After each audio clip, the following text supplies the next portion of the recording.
do your faith and your religion. Now I'm obviously raised as a Christian guy, and I go to Assemblies of God, and that is where my network is. That's my people. That's the people that made me who I am. In terms of the business, in terms of the networking, le bagolo hela, right now my parents are retired. They are back in Bobonong. I still go to church. There are still people that I look at as my parents, and they can speak into my life, and we go through that as a society where some people were not privileged to have their fathers in their lives, but there are so many male figures at church that do want to play that role of being a father, being a mother, being a grandmother, and you don't need to feel bad about my dad wasn't in my life. Not privileged that my dad was, and I share him with other people, go get a gang and all of that. So I think, yeah, I really want to emphasize what, if you're not part of that community, you should. Yeah.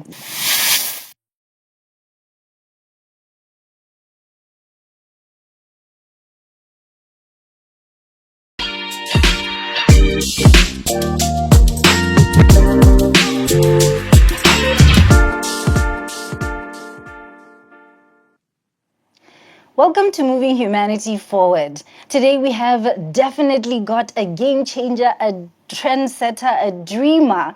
That is who we have in studio. He was the first Botswana under 30 to grace the Forbes magazine. This is back in the class of 2020. He is an MD of a company that the last time we checked employed about 300 people, and he certainly has a story that we want to know. My name is Cathy Malejane, by the way. Thank you for joining us, and let's take this time to welcome to our set Mr. Thobo Khathola. Thobo, such a pleasure to have you here. Thank you for being with us. No, thank you so much for the invite.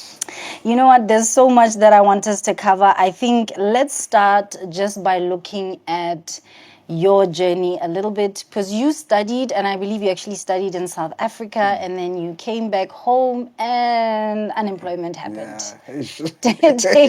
Take me through a little bit of your journey, and then let's talk about the business that got started. No, thank you so much for having me. Awesome platform, by the way. Thank you. So, my journey started with unemployment. I think that's one of the things that really pushed me to start my business. And, being a person of faith, there's a scripture in the steps of a righteous man are ordered by the Lord. So, when registering Lion Tutoring, I never thought it would be what it is today. And what did you think it was going to be? What did you think you were doing at the time? I mean, you couldn't get a job. What made you think? Did you think this would support you?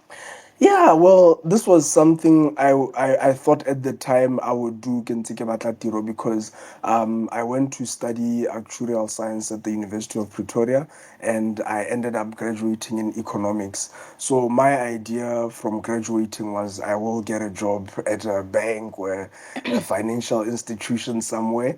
And I did drop the applications. I did drop applications for internship, but none of them were successful. Wait, when did you graduate? How long did you do that? And at what point did you start Lion Tutoring?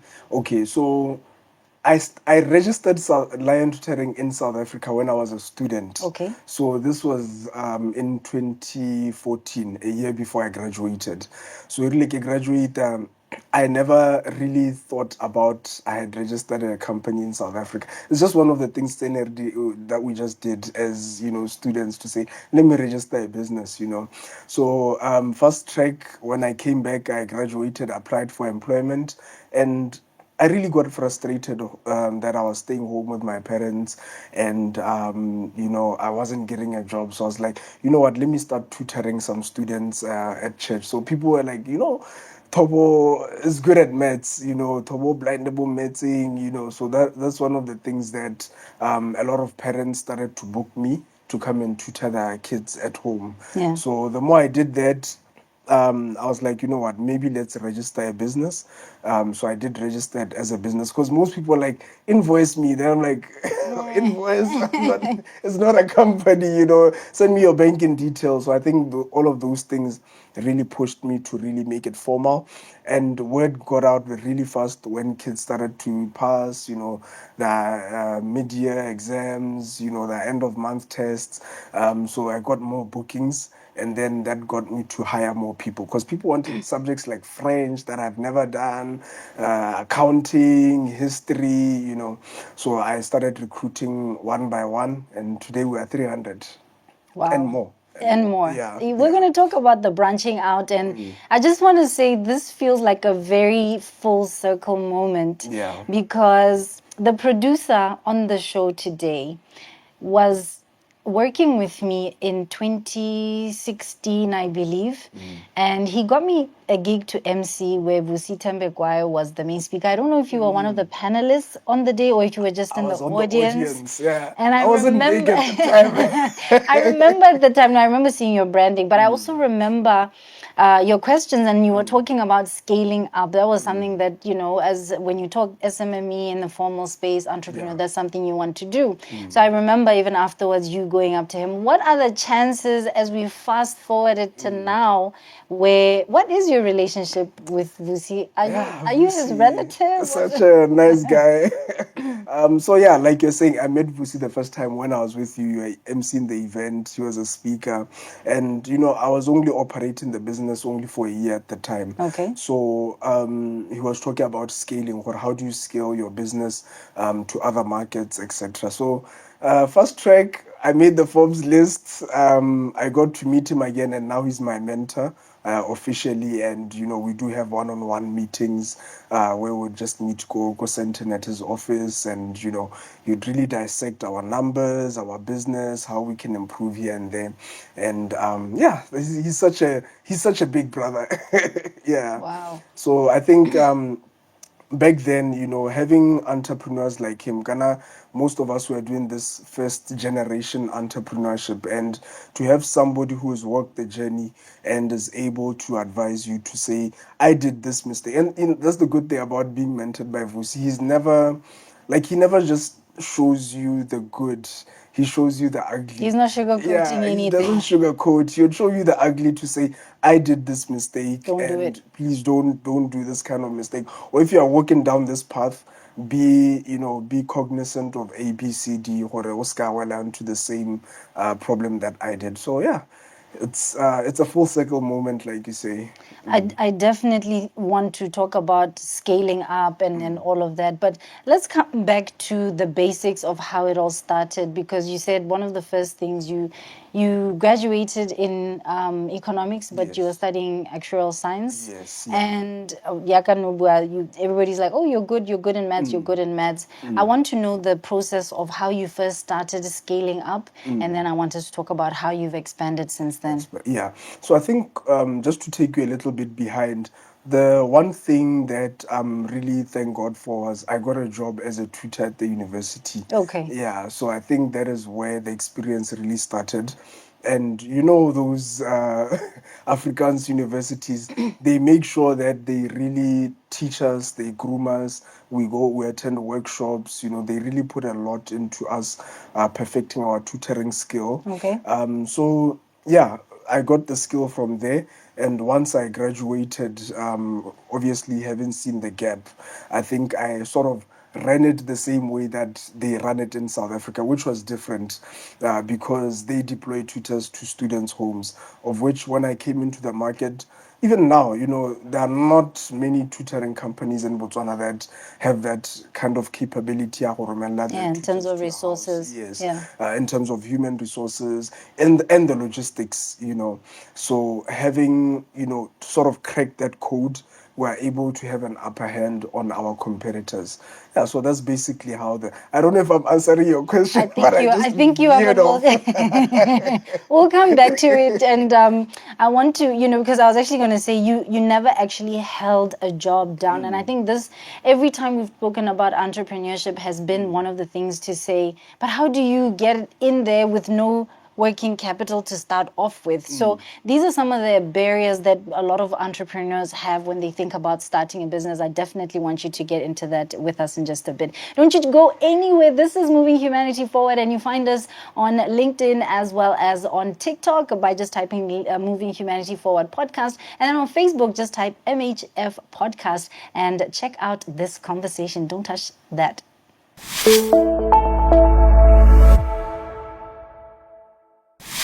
Welcome back to Moving Humanity Forward. We have someone in our studio today that really inspires me. I think in Botswana, the unemployment rate for youth is almost 40%, and the general unemployment rate, the last survey was done, reflected about a 20% of our population as unemployed. Now, meeting somebody who's never held a job, okay? He says he only worked in high school, in tertiary, right? Yeah. And he pretty much sort of took the model that was used there and used it here to start his company, Lion Tutoring. I want to understand how, or in what world you started a business with no capital, or did you have capital? Did your parents invest in you? Did you take a loan?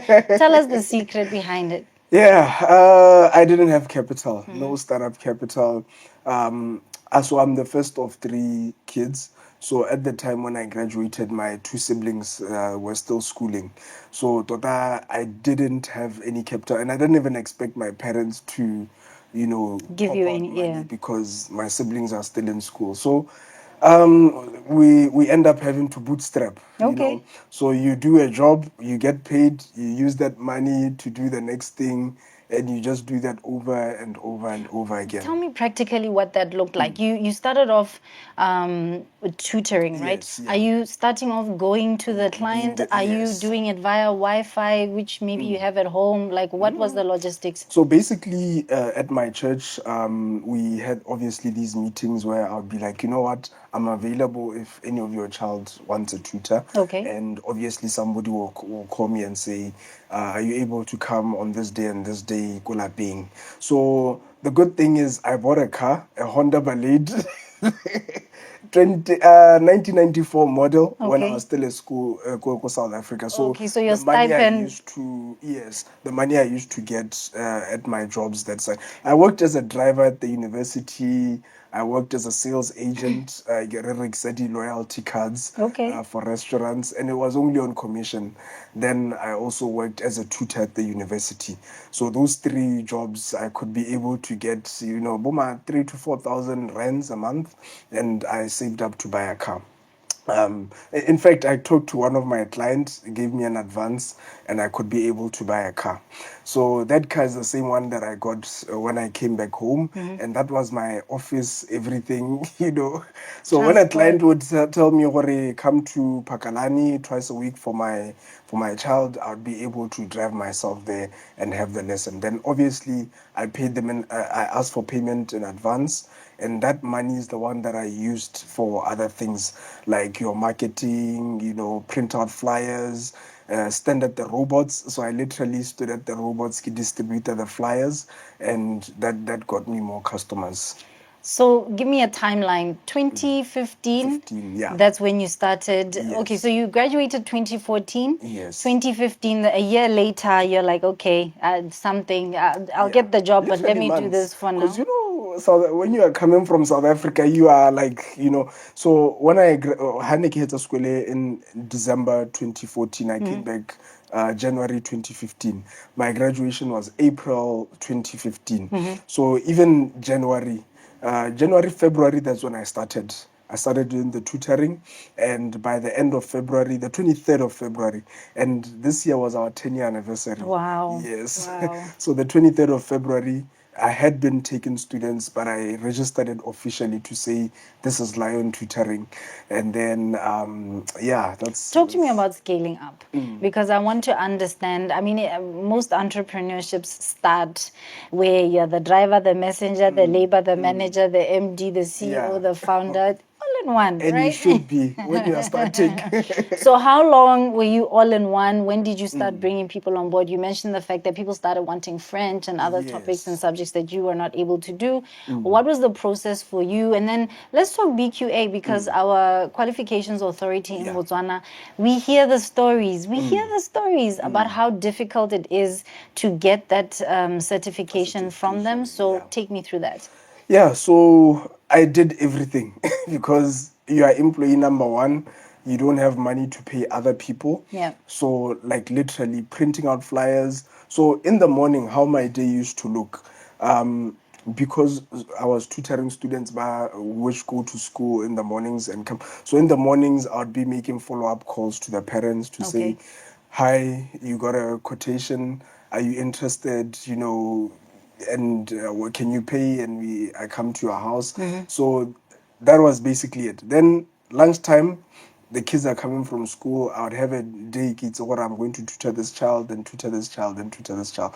I would have maybe 3 students in an afternoon. Then in the evenings, I would stand by the robots and distribute flyers because that's where the most traffic Yeah, was. the So rush hour social traffic. media wasn't really, or back then, a lot of adults were not on social media. So it was a thing of young people. It's not like now where church services went into social media because of COVID. Then you Yeah. have a lot of parents, Yeah.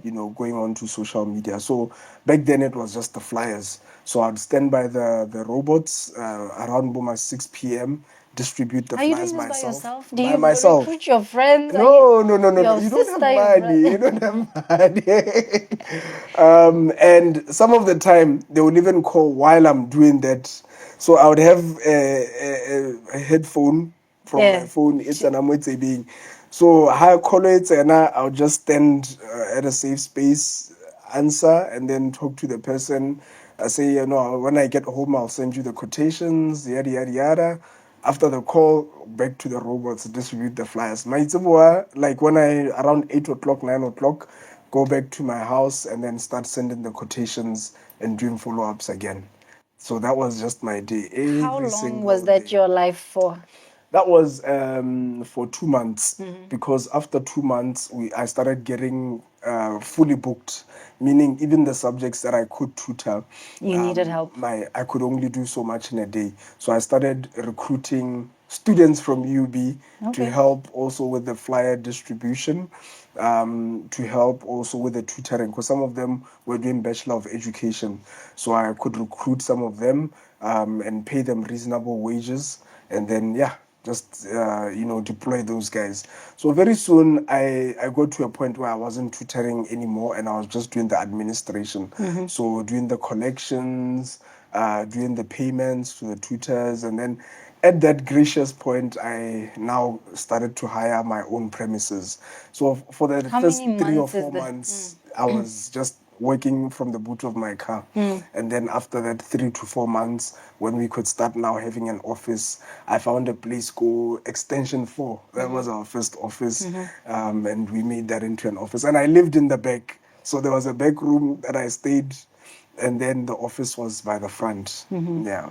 Okay, so this is still 2015 at this point, 4 or 5 months into Yeah. operation. Take me through now the scaling up and the timeline of the scaling up. And then before you do that, let's go back to my question of how did you get the BQA qualification? Because I think that's a big issue. Yeah, so with the tutoring industry, the more you hire people who are already teachers, Okay. you don't need a BQA accreditation because you are not a trainer. Okay. So the BQA accreditation is needed for companies which are offering AAT or accounting, Okay, like financial management, that professional would give you a qualifications. professional qualification. So what our service is, it's sort of an add-on from what students are getting from school. So what we need to do is we need to make sure we hire educators. So we sort of grandfather from your qualification, yeah, a UB graduate who has a master's in education or a PGDE. In that case, they are already teachers. And what we do nowadays, we even hire teachers. So people that have experience, teaching ko Tloga kana ko Rainbow or any of the schools, we start to recruit those people. So now they have the BQ accreditation in the form of their university qualification, and they also have experience. Okay. So the scaling, that's Let's talk the secret scale up. sauce. Yeah. So the scaling, basically, our secret sauce is the mobile application. So let's say. Wait, but before you go there, what made you decide you wanted to scale up, right? You got premises. I want to imagine you're doing fairly well. Businesses.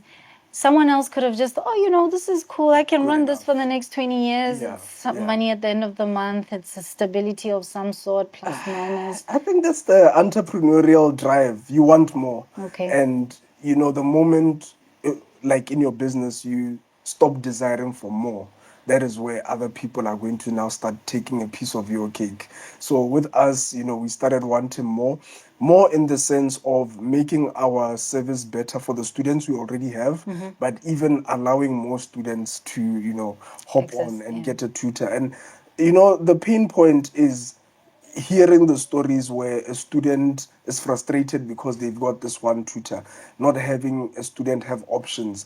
So those were some of our points that, parents would say, my child wants to pick their tutor. It's already bad at school that you are prescribed a teacher. You don't get to school and say, I want Mangrove over Mr. Sibanda. You are given the teacher. So with the tutoring service, our children are afforded the opportunity to pick your tutor. Yeah. So I think with the mobile application, we wanted to get into other markets, and we could get interest. We had people go Joburg or even Pretoria, where I used to stay, to say, Thobo, you've left us. We want your service. Okay, so this is now from your previous job as my previous job as a tutor, and just the networks I made. So yeah, we got into other markets, Palape, Francistown, and then Pretoria, Johannesburg, Cape Town, and Durban. Okay. Yeah. Within a span of how long? Within a span of less than 5 years. Okay. Because, when COVID happened, it opened our minds to say, somebody can be in Cape Town and be tutored by somebody in Mogoditane over the internet, and they're happy with that tutor. So it showed us the possibilities. So that's when we started offering the online tutoring. And we could even cater, because our mobile app, it works like Uber for tutors. Okay. So wherever you are, if we have tutors in that location, you will tell it the subjects you want, then it will show you the tutors in that location. Then once you open the tutor profile, you see the qualifications, what they did at school, etc. Then you pay on the app, then we send the tutor to your house. So just that simple technology, it is what has helped us to get into other countries in a short period of time. I love that. And I actually want to ask you so many questions. You're speaking about the technology assisting you and so forth, and just you mentioned time and again to say the entrepreneurial spirit is something that really got you where you are, right? But I want to find out, in your family, is entrepreneurship a thing? Because maybe if you saw your parents, I don't know, selling in a shop or something, what did you have that? Yes and no. Okay. No, in the sense that both my parents, before they retired, were lecturers, and even in our extended family, they were working formal jobs. So we didn't really have that uncle he's entrepreneurial. What they did is, we always had farming. So my dad ran a place like a farm, and we used to farm sugarcane, and meroho, your tomatoes, your butternuts, etc. So during school holidays, they would load up a bakkie full of those fresh produce, and they would sell it, in Gaborone. And they sort of tried to keep us away from that. But being a boy, you want to go with your dad, so you cry until he says, "Okay, let's go." Then we'd stand there. Just that somebody's buying something, there's change. If somebody pays with 5 pula, you need to give them 2 pula back.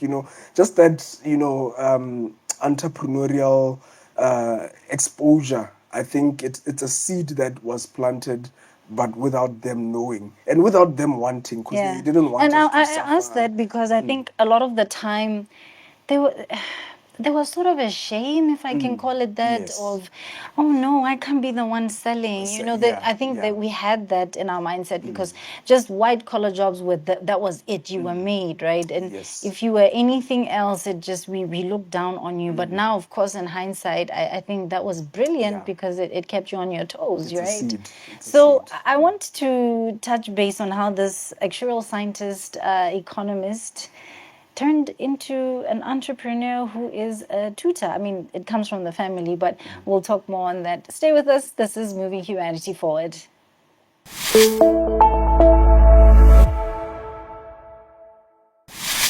Welcome back. It's Moving Humanity Forward, and we have this actuarial scientist slash economist who's turned into an entrepreneur, and really first generationally, intentionally, if I can put it that way, though he did have a bit of a background in terms of entrepreneurship from his family. Thobo, I think one of the things that's come out as we've been speaking is that, yes, you did have a bit of a background, but you just said to me as we were speaking behind the scenes that even God, gives you tools to prepare you for entrepreneurship. So break that down for me, how that works. And also, I mean, speaking of God, it looks like the church was a large part of your network, especially in starting, and that they were the base as far as your customers were concerned when you started. So take me through that and what you've picked up from the church and having faith.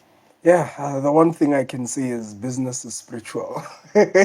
Yeah, business, Why do you say it's spiritual? the amount of stress that you get, the amount of meetings or deals that happen, or that don't happen, it's really spiritual. It's really spiritual, and the more we can get in contact with our spiritual, that and the first thing before I get there is knowing yourself, knowing your purpose, why God has put you in this little planet called Earth, and the moment you can understand what has God commissioned you to do, it becomes so natural. I'm a communicator. I know how to communicate concepts, break it down to students, and that is the reason why I do well as a tutor. And that's one thing I saw. This is where God really wanted me to be. God didn't want me working for somebody else, and there's nothing wrong with that. There are certain people by now who are doing well as employees, but no, that's not my path. So the moment you understand the reason why God has created you, you'll understand, which business to start or which venture to go into, and just mental health. We really need our mental health. Whether you're an employee or you're an employer, you need to really be in touch with your mental health, because if you don't, you can't be able to balance. Now I'm balancing family, my relationship with God, business, my relationship with my parents, my relationship with my siblings, my relationships with my employees. There's a lot to juggle. Health, we spoke about health before this. And your health is your wealth. But if you are in contact with, or if you are in connection with God, there's a lot that you can be able to optimize, or there's a lot that you can get out of yourself, as opposed to somebody who's not. So I think business is really more spiritual than anything. Okay, so those are some of the things you got from the church. What now about people who don't have faith? What would you say to them, and how would they go about? Self-awareness would be a huge tool that works for them. What else? What else? And then also you talked about stress and just managing stress. Take me through a little bit about that, and I hope we have time to talk about the story of how you paid Mahadi and the stress management that had to happen at that time. Take me through that. Yeah, I think, like you spoke also about the network of the church. I can't speak on other faiths and religions, of which I'm not saying, they don't exist. They are there, and if you are raised in that way, do your faith and your religion. Now, I'm obviously raised as a Christian guy, and I go to Assemblies of God, and that is where my network is. That's my people. That's the people that made me who I am, in terms of the business, in terms of the networking. Le bagolo hela, right now my parents are retired. They are back in Bobonong. I still go to church. I still there are still people that I look at as my parents, Yeah. and they can speak into my life, and we go through that as a society where some people were not privileged to have their fathers in their lives, but there are so many male figures at church that do want to play that role of being a father, being a mother, being a grandmother, and you don't need to feel bad about my dad wasn't in my life. Not privileged that my dad was, and I share him with other people, go get a gang and all of that. So I think, yeah, I really want to emphasize where, if you're not part of that community, you should. Yeah, You should. so the faith plays a large part of it. Yeah. I want to also know in terms of the education system, right?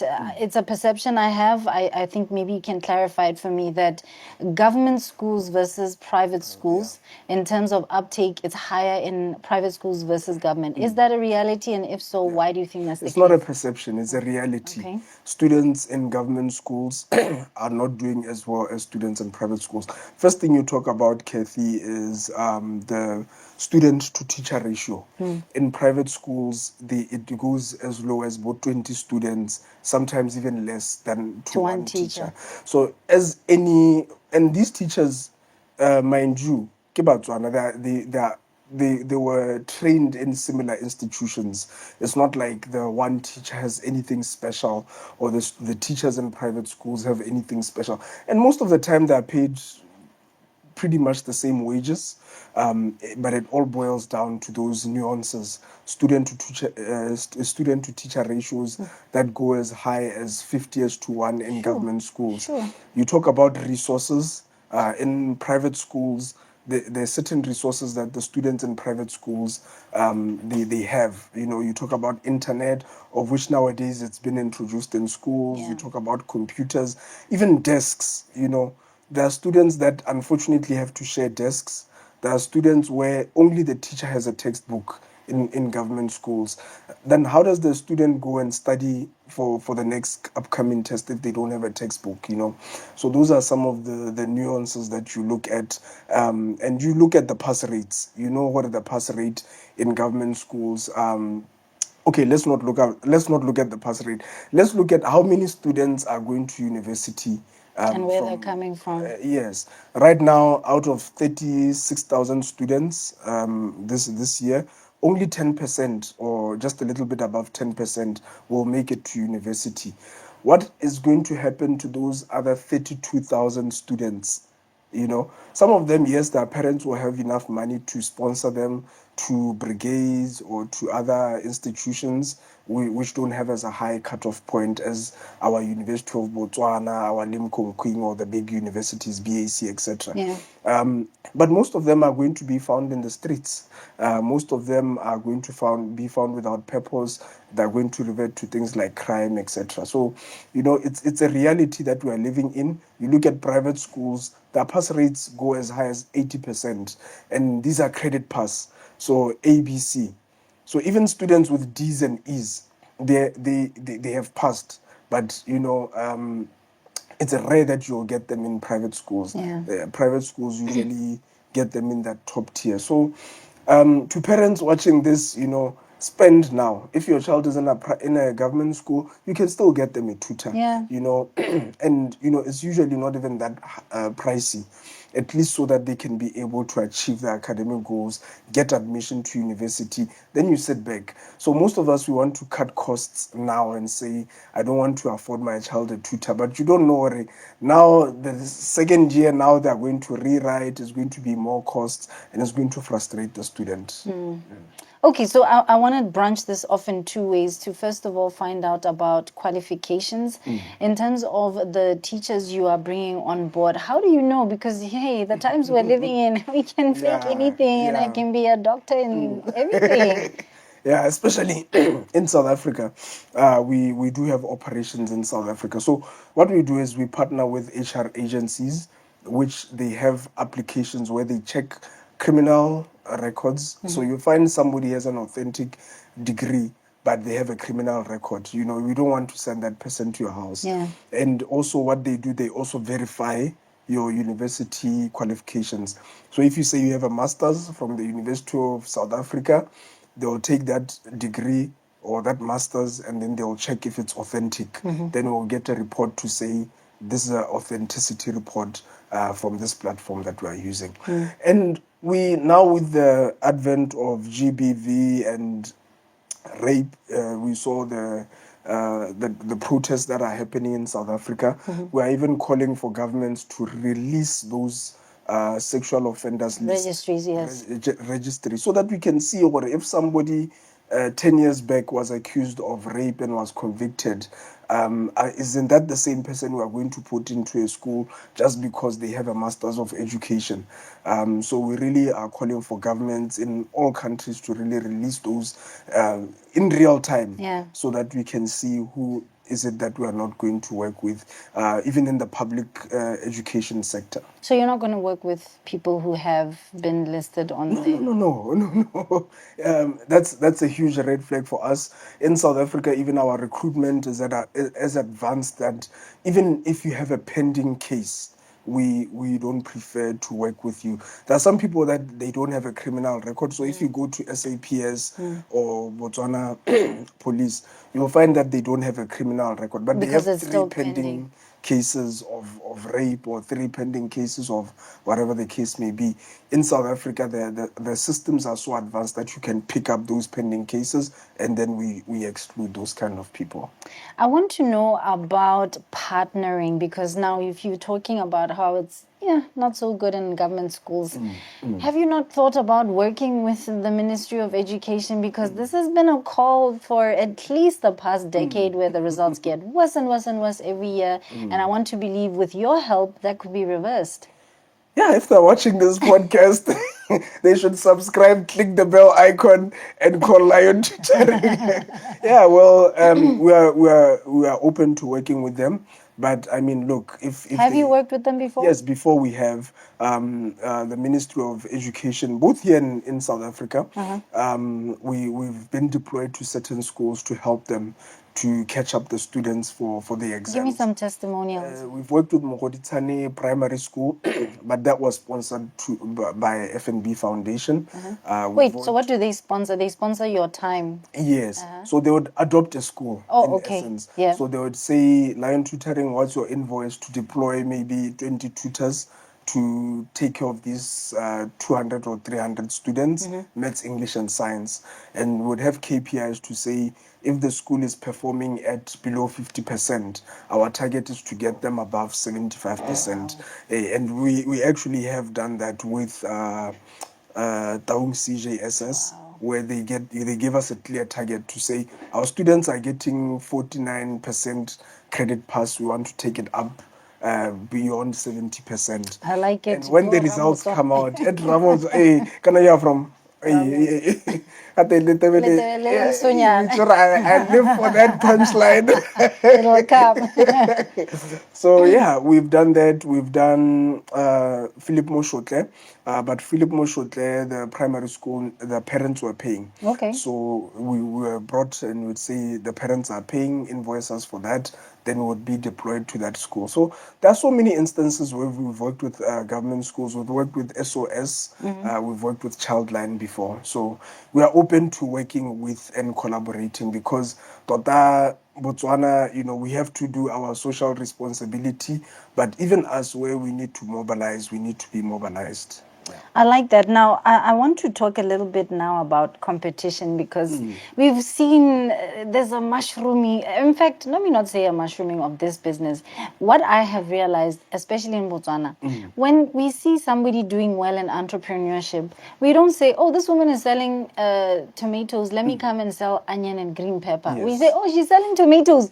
I'm coming to sell tomatoes. Yes. What has been your experience as far as, can I say, copycat and just other people? I mean, aren't you technically in competition with schools? Yes, we are.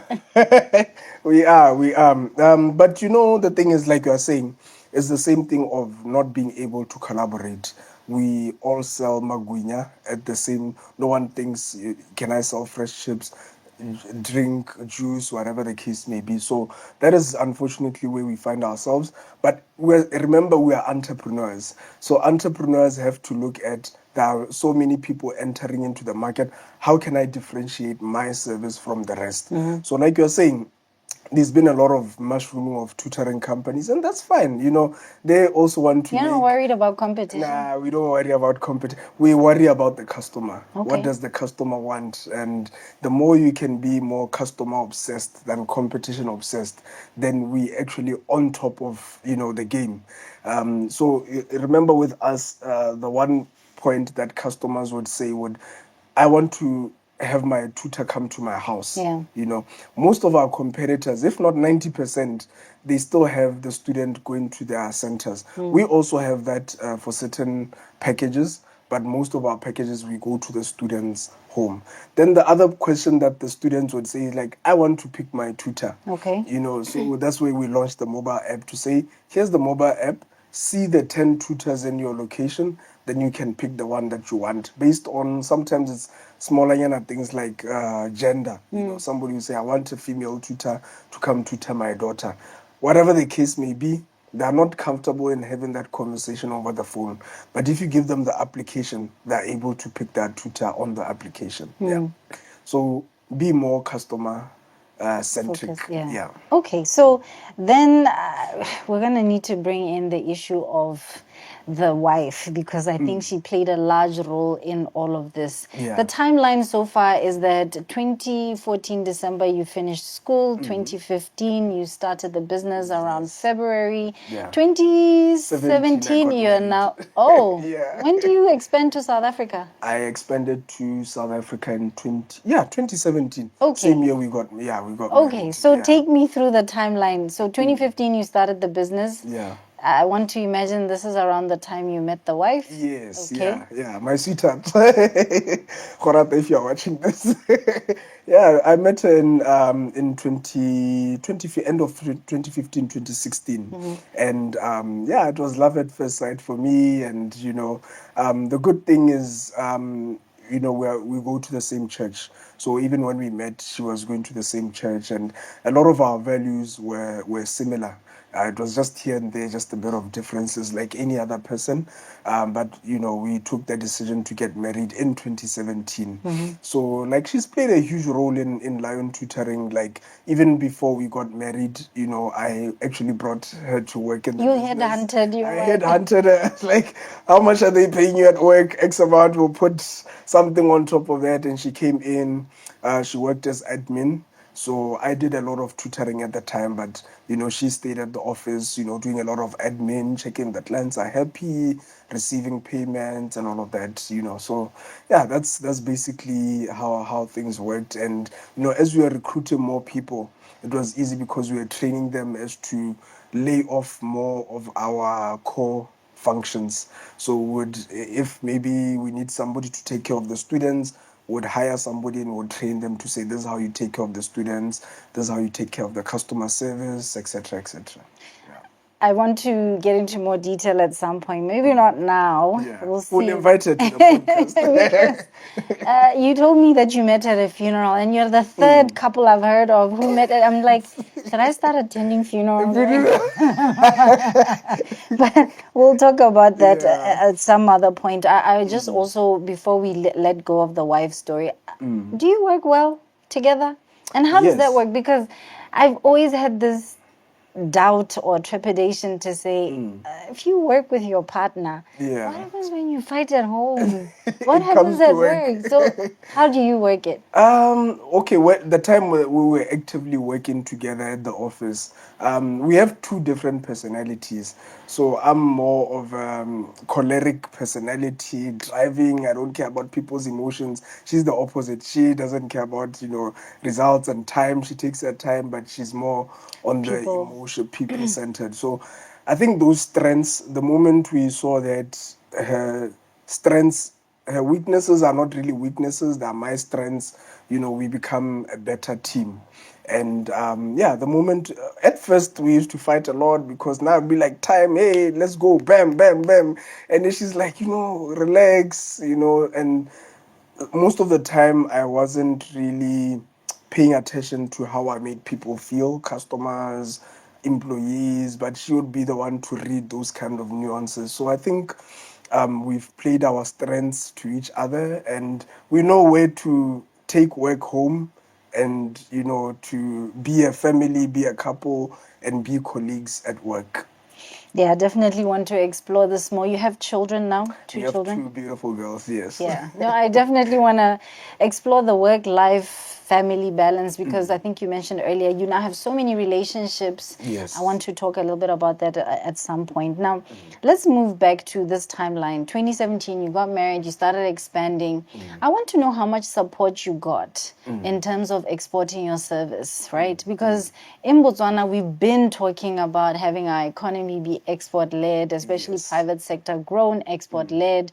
I want to imagine you have technically exported a service to not only South Africa, but I believe this year, 2025, you branched out to Nairobi, Kenya as well. Yes. So talk to me about that. And then while you're at it, I'd like to just get you to paint a bit of a picture on the differentiation between Southern Africa, our education, versus Kenya. The East Africa, yes. Yeah. So basically, in terms of support, my shout out goes to the banks. Wow. The The banks. banks are such support. The bank there's no emotions. Yeah. There's no politics. It's the black and white. It's black and white. So you do your financials, it makes sense to the banker. They support you with a loan.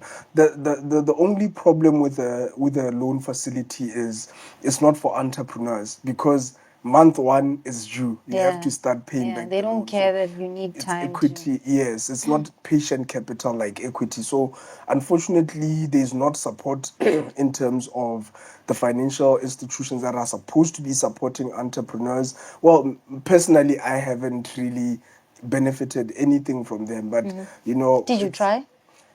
yeah, we have. You hear the stories sometimes, and you're just like, you know what? Let me just work with my banks. Yeah. I have a good relationship with my bankers. Sometimes I even pay the facilities before they are due. Yeah.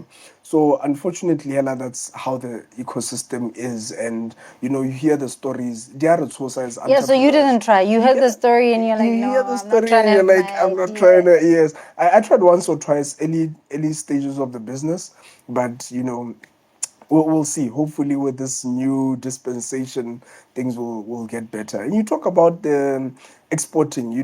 It's so easy to export our service because it's an application. We can load tutors in Nairobi like we have now, and people in Nairobi can subscribe for our for our service, and we are able to pay and deploy the tutors. And the education system that side is slightly better. Why? Because it's a mindset.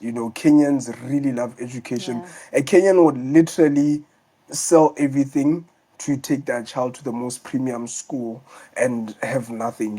Unlike us, you'd have your big cars parked at the government schools, and Yeah. that side is different. I would have my Honda Fit parked at the most premium school because that is the investment that I can make in my child's future.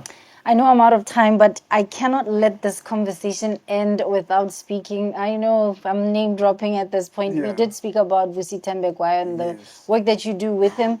Quickly, in about a minute, just take me through some of the work that you're doing with him. Yeah, so Vusi has a mentorship program called the VT Club 100, which I was privileged to be a part of, and it's so easy to be a part of. I don't know why people don't just go onto the website and subscribe, because the amount of support that he gives us as entrepreneurs, there's no money that can that you can pay for that kind of somebody giving you their experiences, good and bad. It's like having a big brother. I'm the first of 3 kids, but I don't have a big brother. And for me, Vusi is that, big brother to say, my man, I've done that. It didn't work. So tread with caution, or do this, it works. And it has really saved me a lot of having to learn the thing myself. So there's a lot of us, all parts of the world. There's American mentees of him, people in Dubai, people in the UK, people in Asia and African continent. So it's like a beautiful ecosystem that we're in, and we do business amongst each other. And you know what? Let's do this. Why don't you like? Why don't you comment? I don't know if I can say if we get 1,000 likes, we'll call you back. Yes, Hopefully with they the should put wifey. even the questions on the comment Right, section that so that we answer them yeah, on the because next. time really is not on our side. But it's been an absolute blast, and I know we absolutely need another one. Let me just say 1,000 likes and a couple of comments. The questions that you want Thobo to answer for you. Hopefully, if we get those 1,000 likes, we'll also get wifey in the studio with us so we can have this conversation about how they work together as a couple. But yeah, do that. Moving Humanity Forward podcast on LinkedIn as well as on TikTok, and MHF podcast on Facebook. We'll see you next time.